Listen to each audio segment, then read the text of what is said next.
என் ரத்தத்தின் ரத்தமான உடன்பிறப்புகளை உங்கள் அனைவருக்கும் என்னுடைய நன்றியும் வணக்கத்தையும் தெரிவித்துக் கொள்கின்றேன். உருவாக்கி கொண்டிருக்கிறார்கள். குற்றமில்லாத மனிதன், கோவில் இல்லாத இறைவன். அவர் யார் என்றால் எல்லாத்துக்கும் தெரியும், உங்களுக்கும் தெரியும்.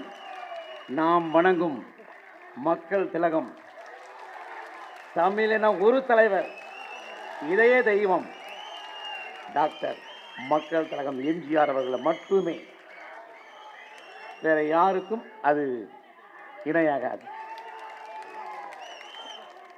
அதே நேரத்தில் எம்ஜிஆருக்கு நம்ம செய்ய வேண்டிய ஒரு முக்கியமான கடமை இருக்குது. அதாவது நாம் தலைவராக தெய்வமாக நினைக்கிறோம் இல்லையா, அவருக்கு செய்ய வேண்டிய ஒரு வார்த்தை இருக்குது.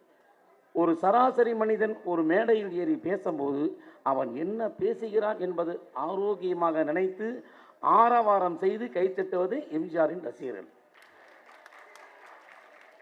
அதாவது வார்த்தையில் கூட சில தவறுகள் வந்துடலாம், அதை நம்ம பொறுமையாக ஏற்றுக்கணும்.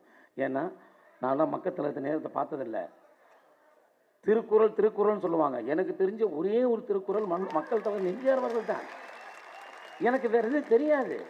நான் ஸ்கூலுக்கு போகல, படிக்கல, வெறும் இவருடைய பாடலையும் படத்தையும் பார்த்தே நான் ஒரு சராசரி மனிதனாக இருக்கிறேன். அதாவது இந்த இடத்துல உட்காந்துட்டு உங்கள் மத்தியில் அந்த பாட்டு பாடும்போது தலைவரை க்ளோஸ்அப்பில் காட்டுறாங்க. நிச்சயமாக சொல்கிறேன், என் மனசாட்சி சத்தியம் பொய் சொல்ல மாட்டேன். அந்த முகத்தை பார்க்கும்போது மாதுளம்பழத்தை வச்சு பார்க்குறேன், ஒர்க் அவுட் ஆகாது. பப்பாளியை வச்சு பார்க்குறேன், ஒர்க் அவுட் ஆகாது. மாம்பழத்தை வச்சு பார்க்குறேன், ஒர்க் அவுட் ஆகாது. ஏன்னா கனிகளை விட அதாவது சிறப்பான கனி இதய கனின்னா நம்ம தலைவர் எம்ஜிஆருடைய முகம் தான். சில விஷயங்கள் சொல்கிறேன். அதாவது இந்த ஊரில் இருக்கிறதுனால நான் ஒரு 4 வருஷத்துக்கு முன்னால் இந்த வண்ணாரப்பேட்டை உள்ள ஒரு ஷூட்டிங் போனேன். பக்கா குளம்சியான ஏரியா, எங்கே பார்த்தாலும் கூரைகள், மார்க்கெட்டுகள், சின்ன சின்ன சந்து, கானா பாட்டு, போண்டா, பஜ்ஜி, இட்லி. இந்த இடத்துல ஷூட்டிங். அங்கே ஒரு ரிக்ஷா ஸ்டாண்டு, 10 ரிக்ஷா நிற்கிது. ஸ்டாண்டோட பேர் ரிக்ஷாக்காரன் ஸ்டாண்டு. 3 வருஷத்துக்கு முன்னால் நான் போய் கொஞ்ச நேரம் நின்றேன். என் தலைவர் கிட்டத்தட்ட 45 வருஷத்துக்கு முன்னால் ஒரு சொன்னது இப்போவும் ஜனங்க கடைபிடிக்கிறான்னா அந்த தலைவர் எவ்வளோ பெரிய நல்லவனாக இருப்பான்.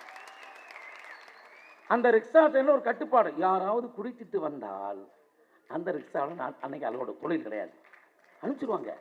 நான் கேட்டேன், என்ன சார் 3 பேர் தான் நிற்கிறீங்க, 4 பேர் தான் நிற்கிறீங்க, 2 ரிக்ஷா காலியாக இருக்கு. அவங்க 2 பேரும் காலையில் சரக்கு போட்டாங்க, வரமாட்டாங்க. இவங்க வர வேண்டாம்னு சொல்கிறது இல்லை, அவங்களே வரமாட்டார்கள். அப்படி ஒரு விஷயத்த நீங்கள் இந்த டெஸ்டின் கூட ஒரு ஃபைட்டு பார்த்துருப்பீங்க. இப்படி மண்டையில் முடி வச்சுருப்பார். நான் 2003 லண்டனில் இருக்கேன். அதே மாதிரி ஒருத்தர் முடி வச்சுட்டு போனான்.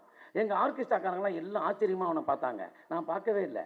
என்னையா நாங்கள்லாம் ஆச்சரியமாக பார்க்கணும், நீங்கள் பார்க்கவே இல்லை. யோ இதெல்லாம் 30 வருஷத்துக்கு முன்னாலே என் தலைவர் பண்ணிட்டாரியா அப்படின்னு.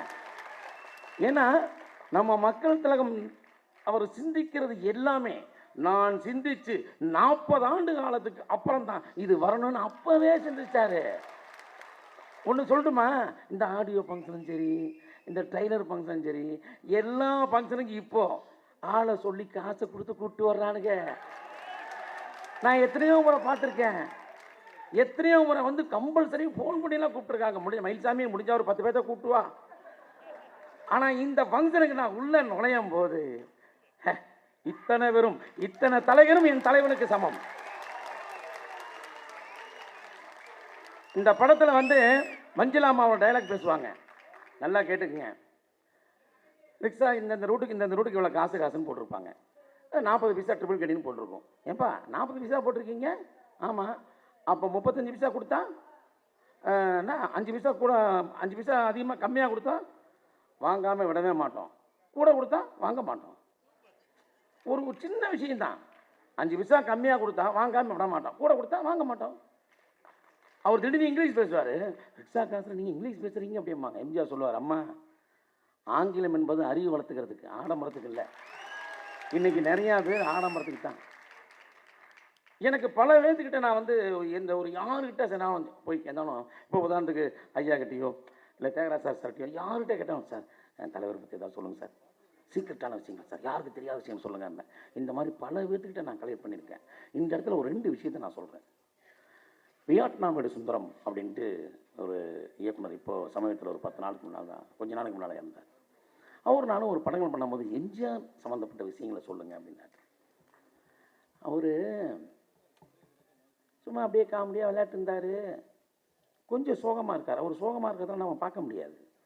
ஆனால் எனக்கு தெரியும், கொஞ்சம் டென்ஷனாக இருந்தாருனால, என்ன சேச்சா ஏன் சோகமாக இருக்க அப்படின்னா, இல்லை பொங்கல் செலவுக்கு வந்து நம்ம ஒர்க்கர்ஸுக்கு கொடுக்கறதுக்கு பணம் கம்மியாக இருக்குது, அதான் என்ன பண்ணலான்னு யோசிக்கிறேன்.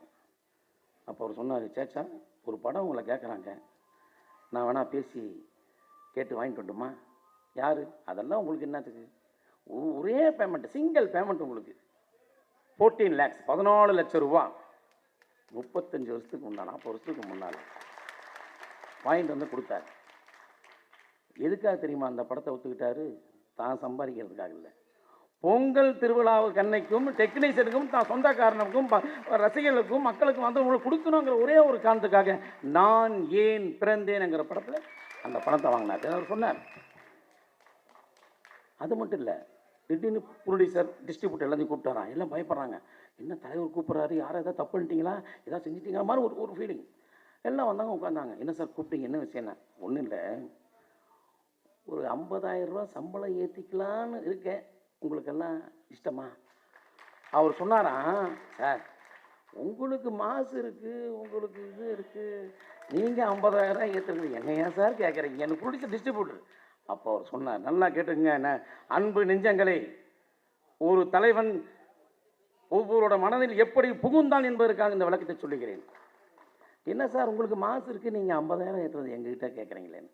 இல்லையா, நான் 50,000 ஏற்றிட்டேன்னா நீ படத்தை அதிகமாக விலைக்கு வைப்ப, அப்புறம் டிக்கெட்டு காசு அதிகமாக போகும், நான் என்னோட ரசிகனை பார்க்கணும்ல. நல்லா யோசனை பண்ணி பாருங்க. 50,000 ரூபா சம்பளம் ஏற்றுறதுக்கு அவங்கள கூப்பிட்டு மீட்டிங் போடுறாங்க. காரணம் என்ன? ரசிகனுடைய டிக்கெட்டு விலை ஏறக்கூடாதுங்கிறதுக்காக. அதுதான் ஹீரோ. எவ்வளோ பெரிய விஷயம். எம்எஸ் விஸ்வநாதன் அவர்கள் வந்து பாரில் வந்து இவ்வளோ பெரிய செட்டு வாங்கிட்டு இருந்தார். நான் ஏற்கனவே ஃபஸ்ட்டு நான் சொல்லியிருக்கேன், இவ்வளோ பெரிய செட்டு. அதாவது கோடீஸ்வரர் வீட்டில் தான் அதெல்லாம் இருக்கும், வேறு எங்கேயும் இருக்காது. அப்பேற்பட்ட நேரத்தில் எம்எஸ்சி அவர்கள் வந்து ஒரு செட்டு வாங்கிட்டு வந்து தேட்டரில் வச்சு, தேட்டரில் வாசிக்கிறவங்க, வயலின் வாசிக்கிறவங்க, கீபோர்டு வாசிக்கிறவங்க எல்லாம் வந்து சுற்றி பார்க்குறாங்களாம். சார் என்ன சார் இவ்வளோ பெரிய இந்த செட்டில் இந்த பாட்டை போட்டு நான் இன்னைக்கு சின்னவரை மயக்க போகிறேன். அப்படியா சார், அந்த என்ன சார் செட்டு இவ்வளோ அழகாக இருக்குது அப்படின்னாங்க.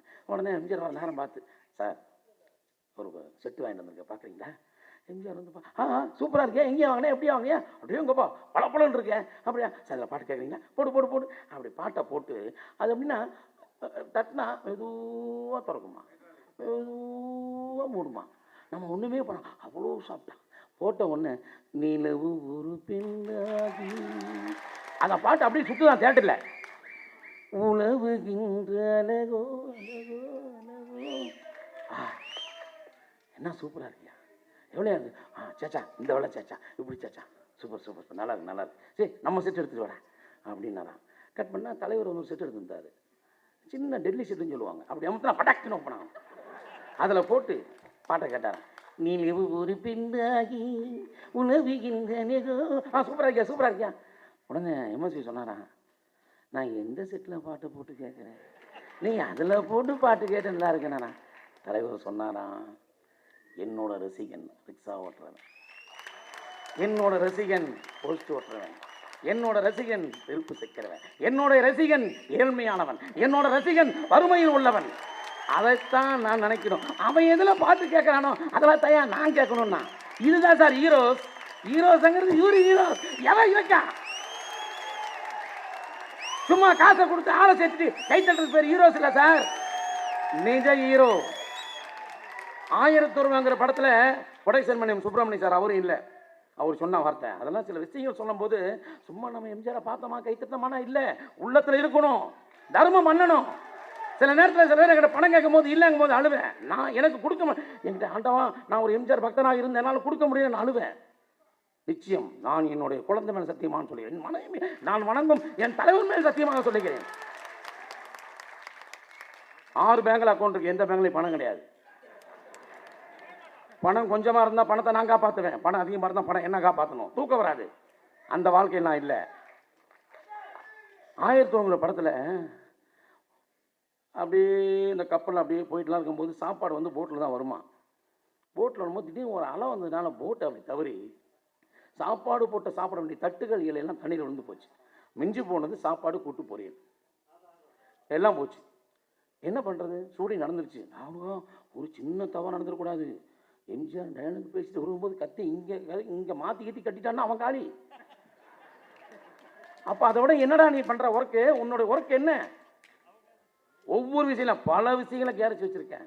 இந்த போட்டில் போகும்போது அப்படியே தடுமாறி விழுந்துருச்சு. வந்தாச்சு 12:30 வந்துட்டாங்க சாப்பாடுக்கு. அப்படியே போயிட்டுருக்கு, ஷூட்டிங் போயிட்டுருக்கு. கரெக்டாக 1 மணிக்கு பிரேக்கு. யாரும் சாப்பிடல, அப்படியே யோசனை பண்ணிட்டு இருக்காங்க. எம்ஜிஆர் திரும்பினார், தலைவர் திரும்பினார். கூப்பிட்டாச்சு. இப்போ கூட என்ன அண்ணே இந்த மாதிரி வரும்போது அணை அடித்ததுனால தட்டு இலையெல்லாம் போயிடுச்சு சாப்பாட்டில். அப்புறம் என்ன தான் இருக்குது, ஒரு கூட்டு இருக்குது, பொரியல் இருக்குது, சாப்பாடு இருக்குது, எதில் போகிறதுன்னு தான் ஒன்றும் தெரியல. சரி எல்லாத்தையும் கலக்கு அப்படின்னா எல்லாத்தையும் கலக்கினதுக்கப்புறம் முதல்ல நின்று வாங்கினது எம்ஜிஆர் தான். கை நீட்டி வாங்க. என் தலைவன் கை நீட்டின உடனே அவன் போடும்போது பணிஞ்சு போடுவானா, துணிஞ்சு போடுவானா, கம்பீரமாக போடுவானாங்கிறது அவனுடைய உருவம் எப்படி இருக்கும். அப்படியே அழுதுட்டு அப்படி போடுறான். தலைவர் கை நீட்டதுக்கப்புறம் நைலில் நிற்கிதான் கூட்டம் மொத்த பேரும். அதை விட ஹைலைட்டு, அதை ஃபோட்டோ எடுத்துட்டு அவன் வீட்டில் மாட்டிட்டான். ஏதாவது ஒரு பிரச்சனையில் போலீஸ் சொல்ல போனான், ஐயோ தலைவருக்கே சோறு போட்டவனான்னு பாதி பேர் போயிட்டான். எவ்வளவு விஷயங்கள். அதாவது நம்ம தலைவரை பற்றி நம்ம புதுசாக சொல்ல வேண்டிய அவசியமே கிடையாது. ஆனால் இன்னும் தலைவரோட பிரெயினில் இப்போ வரைக்கும் எவனும் பிறக்கலைங்கிறது மிகப்பெரிய சந்தோஷம். எவனுமே கிடையாது, அவங்க கூட இருந்தவங்க கூட யாரும் கிடையாது. அதில் அடித்து சொல்ல பார்த்துட்டு இருக்கனே. 51 வயசு. இந்த படம் நீங்கள் இப்போ ட்ரெயிலர் பார்க்கும்போது உண்மையிலேயே எனக்கு 6 வயசு ஃபீலிங் வந்துருச்சு. அதே மாதிரி தேட்டரில் கோயம்புத்தூரில் பாடும்போது அதே மாதிரி கைத்தட்டு தன்னை மறந்துன்றேன்.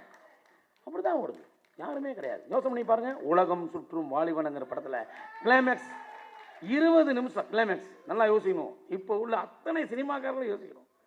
20 நிமிஷமா 2 எம்ஜிஆர் கிடையவே கிடையாதுங்க படத்தில். ஒருத்தருக்கு மாஸ்க் போட்டாச்சு, ஒருத்தருக்கு கையாமையா சேரில் சுற்றிட்டு இருக்காரு, அவர் தலைவர் இல்லை. இன்னொருத்தர் முகமுடி போட்டு அவரும் தலைவர் இல்லை. எப்பப்போ க்ளோஸ் அப் காட்டுறாங்களோ அவர் தான் தலைவர். 20 நிமிஷம் படம் பார்க்குற அத்தனை பேத்தையும் அப்படி உட்கார வச்சு மிரண்டு 2 தலை அந்த தலை எந்த அளவுக்கு கஷ்டப்பட்டிருப்பான். இந்த சினிமா சகல விஷயம் கற்றுக்கொண்ட சகல வல்லவன் என்றால் மாண்புமிகு மக்கள் திலகம் எம்ஜிஆரை போல் உலகத்தில் எவரும் கிடையாது, எவரும் பிறக்க முடியாது. ஆண்டவன் அப்படி ஒரு ஆசீர்வாதத்தை எவனுக்குமே தரமாட்டான். வாழ்க எம்ஜிஆர், வாழ்க எம்ஜிஆரின் புகழ், வாழ்க தர்மம். நன்றி, வணக்கம். ரத்தத்து ரத்தமாக அண்ணா நாம் வாழ்க என்று கூறி விடைபெறுகிறேன்.